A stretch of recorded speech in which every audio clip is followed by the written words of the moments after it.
Most people know Dehancer for color grading inside DaVinci Resolve or Premiere Pro. But recently, they launched Dehancer Desktop, standalone film emulation software. So in this video, I will be trying out Dehancer Desktop to turn some simple photos into nostalgic film styles. So I will show you my workflow, explain the tools that I personally liked using, and by the end of the video, we will be comparing the final results side by side. So let's get right into it.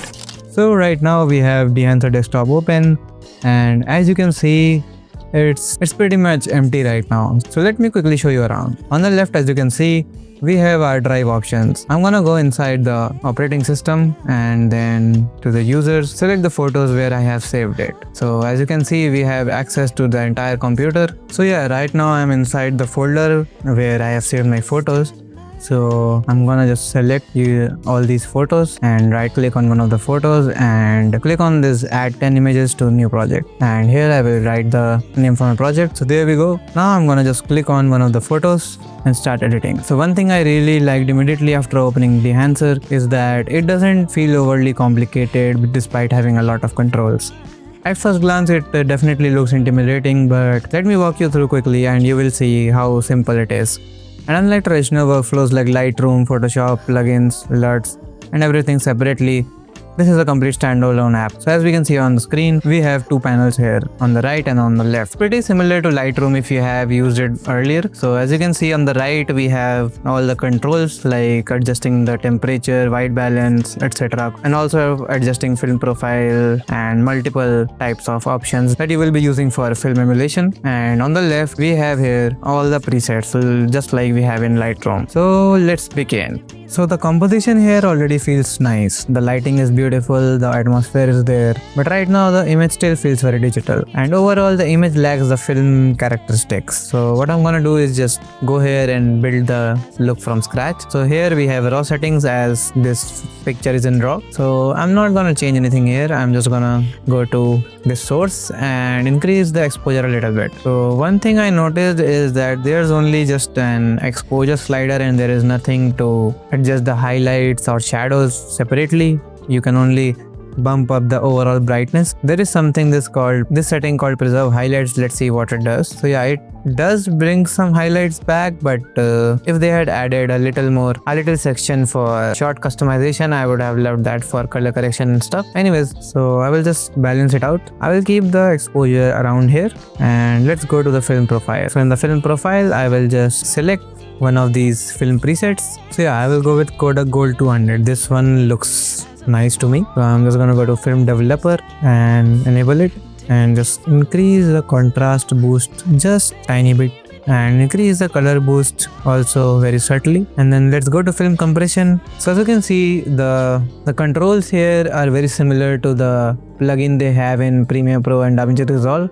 So if you have used that, you won't have any problem using all this because you will be quite familiar with the layout of this. These are all the same things but for photo. So in the film compression, so as you can see, the film impact is basically bringing some detail back and compressing the whites. Anything which is blown out comes back. So I will just adjust the white point a little. So I will keep it around here. Yeah, that's it. And I will also increase the color density a little. Just enable expand, get richer blacks, or maybe you can decrease it to get more shadow details in the shadows. And I will increase the white point, or maybe decrease it to make it a little more brighter. So yeah, so after adjusting the above settings, we will now go to print profile, and honestly this might be my favorite part of Dehancer because this is where the image starts feeling cinematic. So I will just enable it, and from here I will choose Kodak 2383 print film. So these print films affect the color separation in a very filmic way. A lot of good films use this film stock because it has that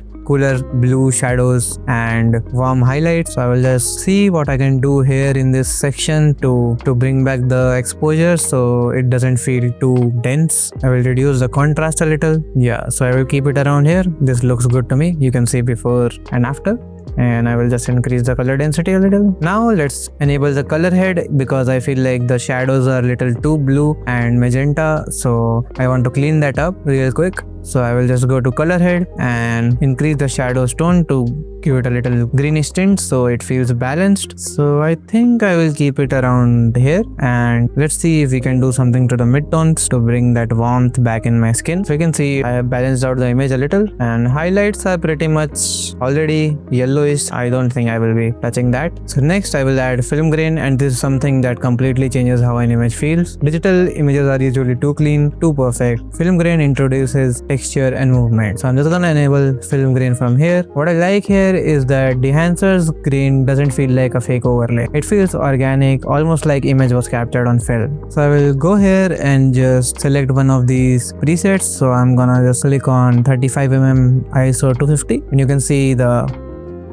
grain has become very softer and quite fine. I don't want to flood it with noise and grain too much. If you want more grain, you can always go to the 8mm ISO 50, 250 or 500, or if you want very subtle grain, you can always go to the lowest option on the list. So yeah, or if you want to adjust or fine tune your grain settings, you can just click on custom and you can adjust it from here. Now we get to the tools that really create that emotional cinematic atmosphere: halation and bloom. If you ever looked at old photographs or movies shot on actual film, you will notice this soft glow around bright regions. That's called halation, and Dehancer recreates that perfectly. So I will just enable halation from here. As soon as I enable it, you can see there's this reddish glow around the areas of highlight. I will just select 35mm Super 35 from here, and you can see the amount of halation we get around the areas of highlight. You can see here also in the fence. I will show you by turning it off. This is before and this is after adding halation. So yeah, massive difference. Again, if you feel like this is too much for you, just go to 65mm 70mm. So the halation will be very subtle, or if you want it to be excessive, just go to Super 8. The halation will be too much. You can see how much halation is there. So it totally depends upon the look you are going for. In my case, I will just sit at 35mm Super 35. The next is bloom. I will just enable bloom, and it will make the highlights creamier and softer. So again, here I will select 35mm Super 35, and all of the previous things that I told before also applies to this. So I will quickly show what bloom does. Since I have chosen 35mm, it's very subtle, so let me turn it off. So you can see there's very subtle highlight roll off from this image. You can get it if you feel like it's not doing much. Just go to 8mm and you can see the difference. The highlights have become super creamy and soft. It almost feels like a painting. So yeah, I will just go to 35mm and that's it. Next is film damage. If you have looked at pictures from your old album or something like that, you might have noticed that on those photos there are subtle scratches and dust. So you can replicate that here as well. Just enable film damage, and you can choose a preset, or just you can see this white dot appearing here, that's film damage. And you can also increase the amount of hair from here, so you will get those scratches. You can see this, these are called hairs. So this gives very old look to that, but I don't think I will be going for this look right now because I'm not making it look like a old printed picture. So yeah, let's turn it off. There's Overscan, which you can use to replicate a film strip look.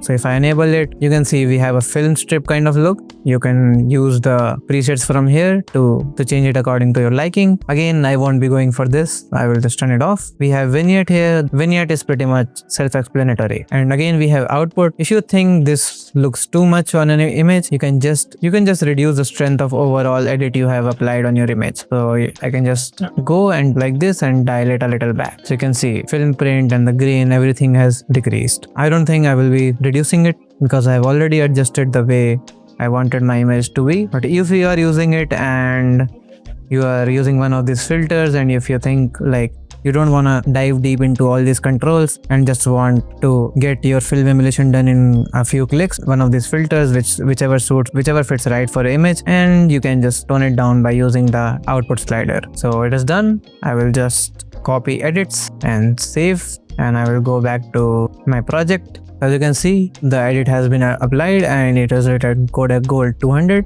So I will click on another image and we can paste the edits and see how it turns out. So yeah, I have pasted my edits onto this image as well. So I feel like this one is a little too dark. So I will just increase the exposure a little bit and I think that works. So if you like your edit and you want to apply it to multiple images, all you need to do is just select the range of images, right click and paste edits and you will be good to go. So I have this image right now which is on a brighter environment. So I feel like the highlights have blown out quite a bit. So I'm just gonna bring the exposure back, do some subtle here and there corrections, make the image look good. And so after building the main look, I spent some time doing final color balancing. I touched up the highlights and shadows subtly. This creates that classic cinematic color contrast that many film stocks naturally have. I also reduce the contrast a little to preserve softness, because again the goal here isn't hyper-realistic sharpness, the goal is emotion. So here are the final results.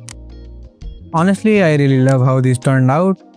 The images still feel natural, but now they also feel cinematic. And if you want to try Dehancer Desktop for yourself, you can use my promo code to get 10% off your purchase. The links will be in the description down below. And if you enjoyed this video, make sure to hit the subscribe button for more future filmmaking, cinematography and cinematic visual content. See you all in the next one.